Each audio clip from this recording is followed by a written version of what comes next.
추수감사절은 하나님께서 명령하신 절기입니다. 우리가 지난 맥추절 때도 맥추절을 명령하신 하나님의 뜻을 나눴죠. 왜 하나님께서는 가나안 땅에 들어가서 땀 흘려 농사를 지은 다음에 감사의 예배를 드리라고 명령하셨는가? 오히려 아무것도 하지 않았을 때, 매일 아침마다 만나를 내려주셔 거저 주시는 은혜를 누렸을 때 감사의 예배를 드려야지. 왜 내가 내 힘으로 땀 흘려 수고하고 얻어낸 열매를 거둘 때 감사의 절기를 지키라고 하시나? 쉽게 말해서 광야에서는 하나님의 은혜였지만 약속의 땅에서는 내 힘의 수고의 열매잖아요. 내가 얻어낸 곡식이지 않습니까? 바로 여기에 이유가 있다고 했어요. 그렇게 생각할까 봐. 다시 말해, 광야에서 너희를 먹이신 분도 하나님이시요, 약속의 땅에서 열매를 거두게 하신 분도 하나님이심을 절대로 잊지 말라는 거예요.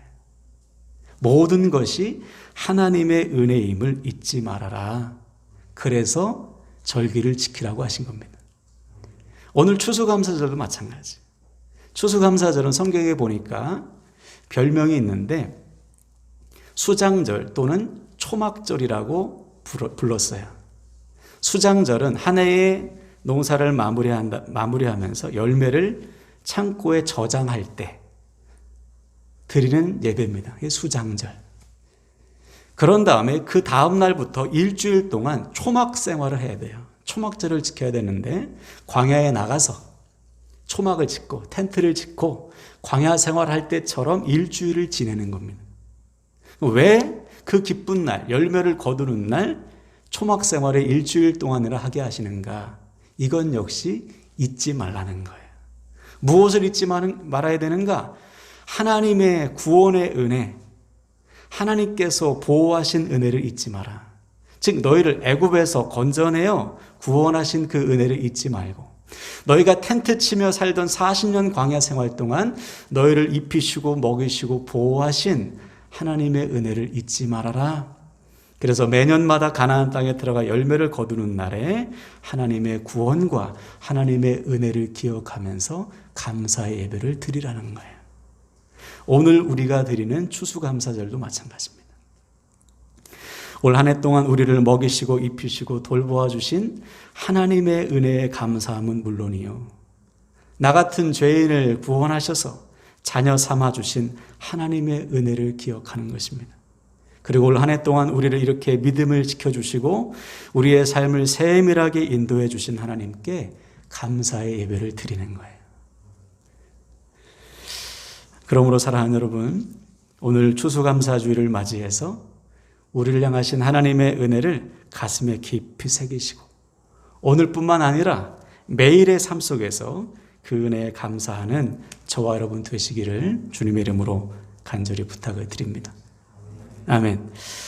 오늘 우리가 나눌 말씀의 주제는 열매를 한번 나누겠습니다. 우리가 그동안은 절기 때 감사를 주제로 말씀을 나눴죠. 근데 이미 지지난 주일 감사가 삶이 되게 하라라는 주제로 감사 설교를 나눴기 때문에 올해 추수감사주일은 열매에 대한 말씀을 좀 나누겠어요.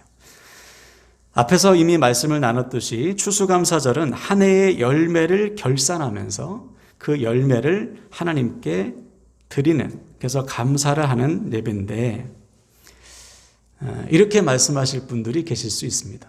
하나님, 저에게는 열매가 없어요. 한 해 동안의 제 삶을 돌아보니까 하나님께 드릴 열매가 막상 없습니다. 이렇게 말씀하실 분들이 계실 수 있어요.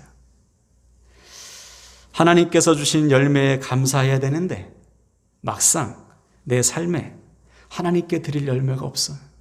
또 남들과 비교해 보니까 지금 내가 가지고 있는 열매가 너무 초라하게 여겨지는 분들이 계실 수가 있습니다. 얼마 전에 미자립 개척교회 목사님들이 모였어요. 그래서 목회에 대한 이야기를 나누는데 한 분이 이런 말씀을 하셨습니다. 개척교회를 하면 가장 힘든 게 뭐냐? 목회 자체가 아니라는 거예요. 얼마든지 기도하고 얼마든지 신방하고 얼마든지 설교하고 얼마든지 양육할 수 있어요. 근데 문제는 섬길 성도가 없는 거예요. 섬기고 싶어도 섬길 성도가 없다는 것입니다. 가장 가슴이 아프다는 거죠.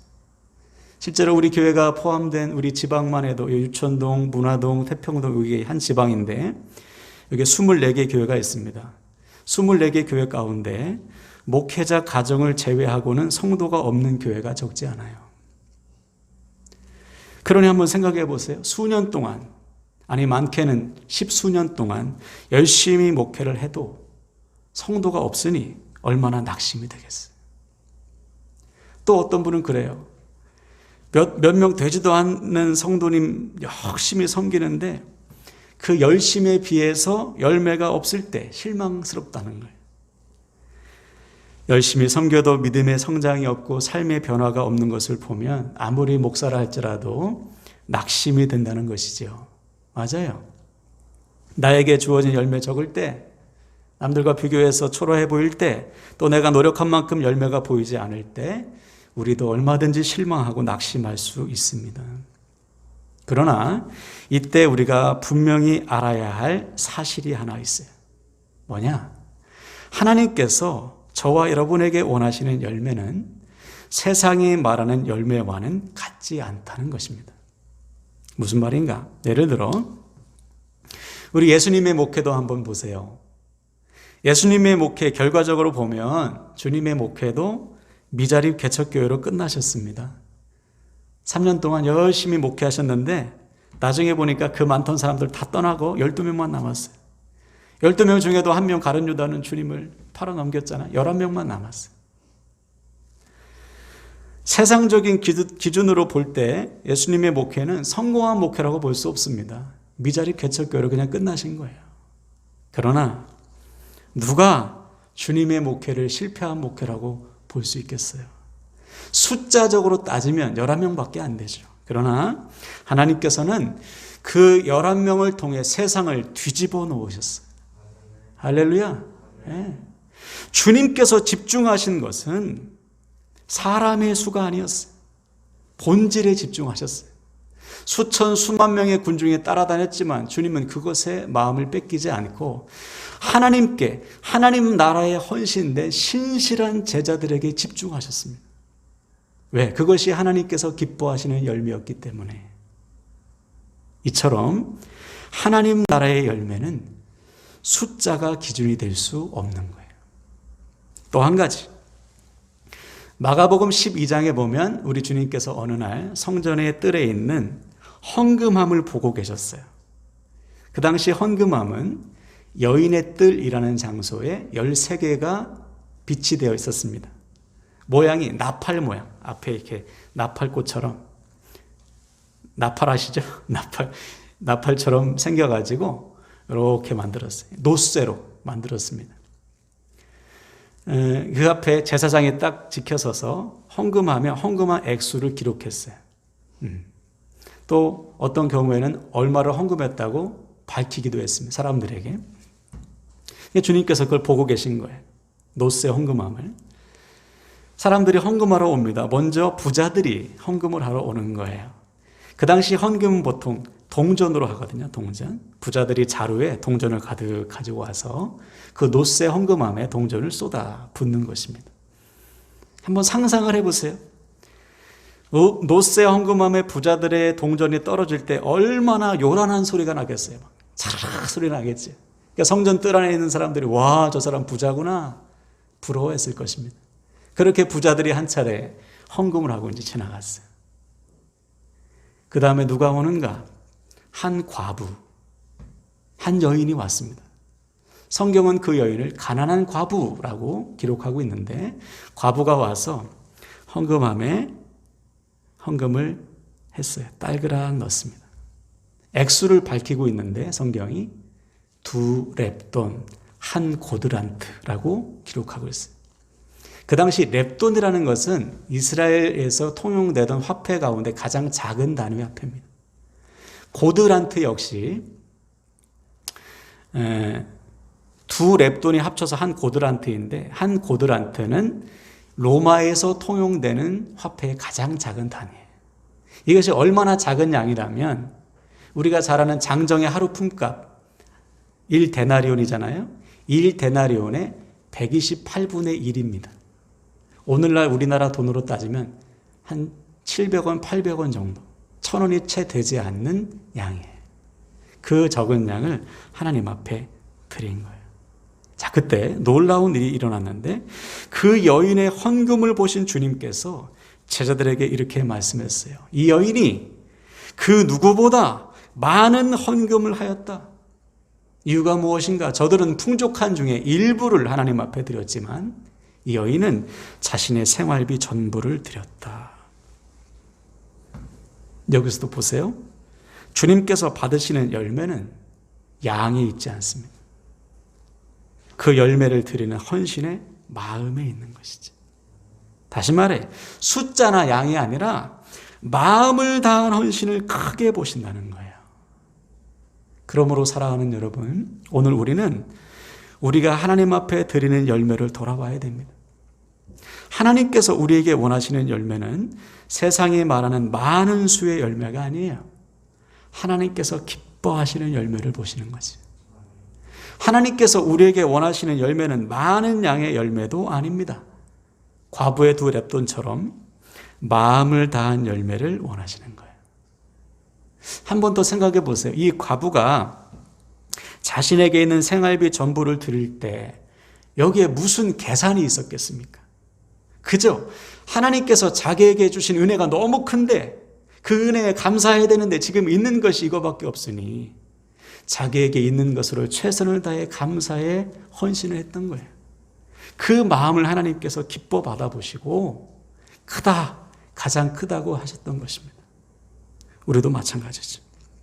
여러분, 오늘 말씀을 통해 우리가 드리는 삶의 열매가 하나님께서 기뻐하시는 열매가 되고 마음을 다한 헌신이 되셔서 하나님께서 칭찬하시고 귀히 쓰시는 열매가 되시기를 주님의 이름으로 간절히 축원을 드립니다. 아멘. 자, 그러면 여기서 우리는 중요한 질문을 해야 됩니다. 그럼 누가 하나님께서 기뻐하시는 열매를 드릴 수 있는가? 누가 자신의 열매를 하나님 앞에 기쁨으로 헌신할 수 있는가?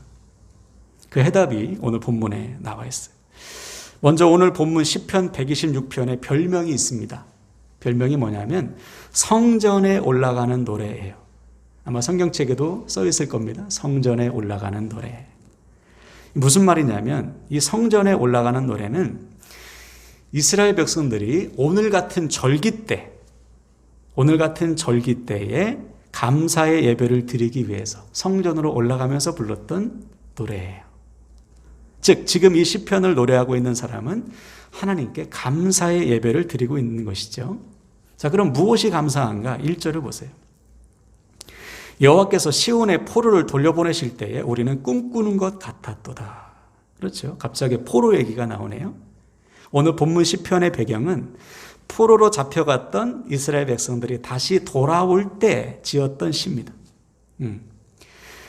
그때 얼마나 기쁘던지 꿈꾸는 것 같았다라는 거예요. 시제가 과거형이지 않습니까? 즉 그때 하나님께서 우리를 돌려보냈을 때 우리 너무나 기뻤다. 그 감사와 감격을 다시 회상하면서 노래하는 것이죠. 그래서 2절, 3절은 회상입니다. 그때의 우리의 입술에 웃음과 그래서 찬양이 가득했고 이웃 나라들도 야 하나님께서 대단하시다 영광을 돌렸고 그 말을 듣는 우리도 기뻐했었다. 그날의 기쁨, 감격을 회상하고 있습니다. 그리고 여기에 사용된 가득하고 찼다라는 동사는 모두 미완료형으로 쓰여졌어요. 무슨 말이냐? 그 기쁨과 감격이 과거에 끝 완료되지 않고 지금도 현재에도 계속되고 있다는 것이죠. 한마디로 말해서 우리를 과거에 포로로 귀환시키신 하나님의 은혜가 지금도 그 감사와 감격이 우리 마음속에 남아있다. 바로 이거죠. 누가 하나님께 감사의 예배를 드릴 수 있습니까? 누가 마음을 다해서 하나님 앞에 헌신할 수 있는가? 이미 베풀어 주신 하나님의 은혜를 잊지 않는 자만이, 그 은혜와 감사와 감격이 멈추지 않는 자만이 하나님 앞에 마음을 다한 감사의 열매를 드릴 수가 있는 거예요. 그래서 4절 후반부를 보면, 4절을 보시면 이렇게 나와 있죠. 여호와여 우리의 포로를 남방 시내들 같이 돌려보내소서. 그렇죠. 시제가 이제 현재형으로 바뀌었어요. 지금 상황을 말하고 있습니다. 어떤 상황이에요? 아직도 포로가 남아있는 것입니다. 아직도 돌아와야 할 포로들이 저 이방 땅 바사 제국에 남아있는 거예요. 그러므로 지금 이 현재의 상황은 결코 감사할 상황이 아니죠. 감사 예배를 드릴 수 없는 상황입니다. 그러나 그럼에도 불구하고 하나님께 감사의 예배를 드리는 이유는 이미 베풀어 주신 은혜 때문이에요. 과거에 베풀어 주신 하나님의 은혜를 기억하기 때문에 비록 지금의 상황은 감사의 예배를 드릴 수 없는 상황이지만 지금도 그리고 앞으로도 역사하실 하나님을 믿기 때문에 믿음으로 감사의 예배를 드리고 있다는 것입니다. 그래서 4절 후반절 보면 이런 표현이 나와 있어요. 남방 시내들 같이 돌려보내소서. 남방 시내, 이 당시 남방 시내는 비가 안 오는 건기 때는 바싹 말라 있어요. 지금 상황이 그런 거예요. 지금 눈앞의 상황이 바싹 마른 시내처럼 소망이 없어. 여전히 포로들이 남아있고 지금 돌아온 이 남유다도 마찬가지, 아주 황무지예요. 그러나 이 남방 시내는 우기 때가 되면 금세 불어났대요. 우기 때가 되면 금세 불어나서 찰랑찰랑 넘쳤답니다. 그처럼 하나님께서 은혜를 베풀어 주시면 저 이방 땅 바사 제국에 있는 포로들도 다 같이 돌아와 지금 우리처럼 하나님 앞에 감사의 예배를 드릴 수 있다는 믿음의 고백이에요. 우리도 마찬가지입니다. 지금 우리에게 주어진 상황만 보시면 때로는 감사할 수 없고 때로는 하나님 앞에 드릴 열매도 없어요. 그러나 이미 베풀어 주신 하나님의 은혜, 그리고 지금도 앞으로도 역사하실 하나님을 믿는다면 우리 역시 지금 주어진 상황 속에서 믿음으로 감사하며 우리에게 있는 것으로 헌신할 수가 있습니다. 그러므로 사랑하는 여러분, 오늘 추수감사절 맞이해서 이미 우리에게 베풀어 주신 하나님의 은혜 반드시 기억하시길 바랍니다. 잊어서는 안 돼요. 그래야지만 믿음으로 감사할 수가 있는 거예요. 자, 그럼 마지막 질문이 남았습니다. 어떻게 할 때 우리의 삶에 그럼 열매가 맺힐 수 있는가? 다시 말해, 이미 베풀어 주신 하나님의 은혜를 믿고 믿음으로 감사하는 우리가 지금 현재 해야 할 것은 무엇인가? 무엇을 해야 되는가? 시간이 해결해 주겠죠. 아니면 하나님께서 다 하신다니까 뭐 우리는 가만히 있으면 되겠네. 맞습니까? 틀렸어요. 시간이 해결해 주지 않습니다. 가만히 있으면 아무 일도 일어나지 않아요. 오늘 이 시편의 기자는 이렇게 우리에게 선포하고 있습니다. 본문 5절 6절을 다 같이 한번 읽을까요? 5절 6절 시작. 눈물을 흘리며 씨를 뿌리는 자는 기쁨으로 거두리로다. 울며 씨를 뿌리러 나가는 자는 반드시 기쁨으로 그 곡식단을 가지고 돌아오리로다. 아멘. 그렇죠. 지금 가만히 있으면 안 된다. 반드시 씨를 뿌려야 된다. 비록 지금 눈앞의 상황은 황무지요. 씨를 뿌려도 열매가 맺힐 것 같지도 않고 지금 남아있는 씨, 생명과도 같은 씨앗이지만 열매 맺게 하실 주님을 믿고 눈물로 씨를 뿌리라는 거예요. 그때 하나님은 반드시 우리의 눈물을 기쁨으로 우리가 뿌린 씨앗을 충만한 곡식으로 열매로 거두게 하신다는 약속의 말씀이에요. 바로 이것이 오늘 하나님께서 우리에게 주시는 말씀입니다. 지금 주어진 나의 상황 속에서 내가 해야 될 것은 무엇인가? 눈물로 씨를 뿌리는 거예요. 지금 주어진 상황 속에서 우리가 정말 해야 될 것은 뭐냐? 실망하거나 때로는 안주하거나 때로는 가만히 있는 것이 아니고 눈물을 쏟으면서 씨를 뿌리라는 거예요. 지금 여러분의 상황을 보세요. 눈물 흘릴 상황이 없습니까? 여러분의 기도 제목 가운데 눈물로 기도할 제목이 없으세요? 우리 가정들 가운데 눈물 뿌려 몸부림칠 상황이 없으십니까? 다 있잖아요. 그러면 눈물로 씨를 뿌려야지. 눈물로 기도해야 되고 눈물로 순종해야 되고 눈물로 헌신해야 되지 않습니까? 근데 안타까운 사실은 안 울어요.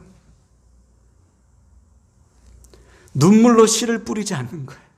눈물로 기도할 사람이 기도하지 않고 눈물로 순종하고 헌신해야 될 사람들이 가만히 있는 거예요. 물론 목사님 해봤어요. 눈물로 기도도 해봤고 눈물로 순종도 해봤는데 안 돼. 그럴 수 있어요. 눈물로 기도해도 응답이 없을 때가 있고 이미 수없는 순종의 씨를 뿌렸는데 아직도 열매가 없을 수도 있습니다. 언제까지 씨를 뿌려야 되나? 언제까지 내가 순종해야 되나? 도무지 소망이 보이지 않을 때가 있죠. 그러나 여러분 기억하세요.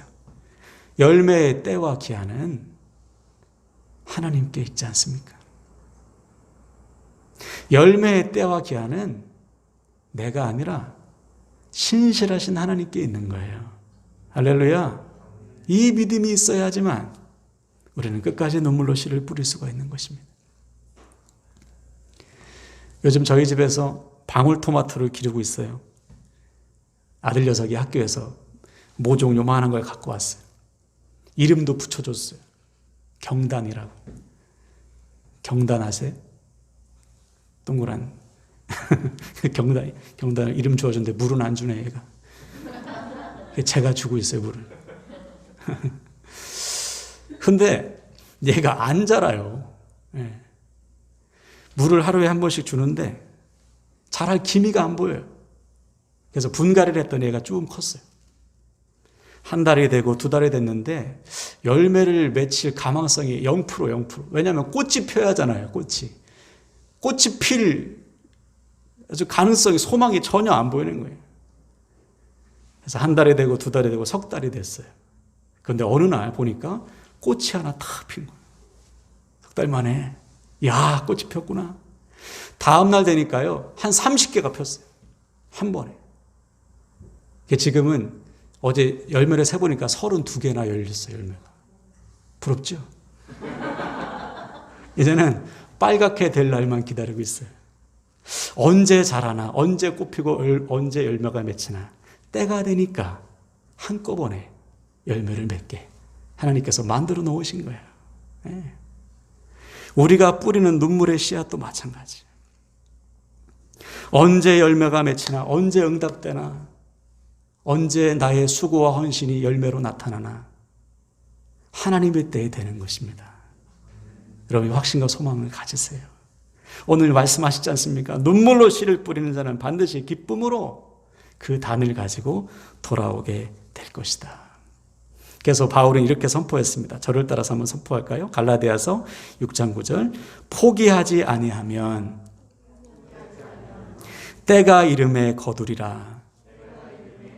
할렐루야. 포기하지 않고 씨를 뿌리는 자만이 하나님께서 주시는 가장 좋은 열매를 얻게 된다는 사실을 믿으시길 바랍니다. 이 시간 말씀을 마무리하는데요. 여러분 오늘 말씀을 붙들고 우리 반드시 결단하셔야 돼요. 오늘부터 우리가 해야 될 것은 주어진 삶의 자리에서 눈물로 씨를 뿌리는 겁니다. 지금 우리에게 주어진 열매에 실망하거나 때로는 안주해서는 안 됩니다. 이미 주신 하나님의 은혜를 기억하시고 열매 주실 하나님을 소망하면서 지금 주어진 삶의 자리에서 눈물로 씨를 뿌리는 거예요. 눈물의 기도가 회복되길 바랍니다. 눈물로 순종하며 헌신하세요. 그때 반드시 우리의 눈물은 기쁨으로 우리의 기도와 순종과 헌신은 하나님께서 기뻐하시는 열매로 나타나게 될 줄로 믿습니다. 할렐루야. 이 시간 저를 따라서 선포합시다. 눈물로 씨를 뿌리겠습니다. 아멘. 아멘.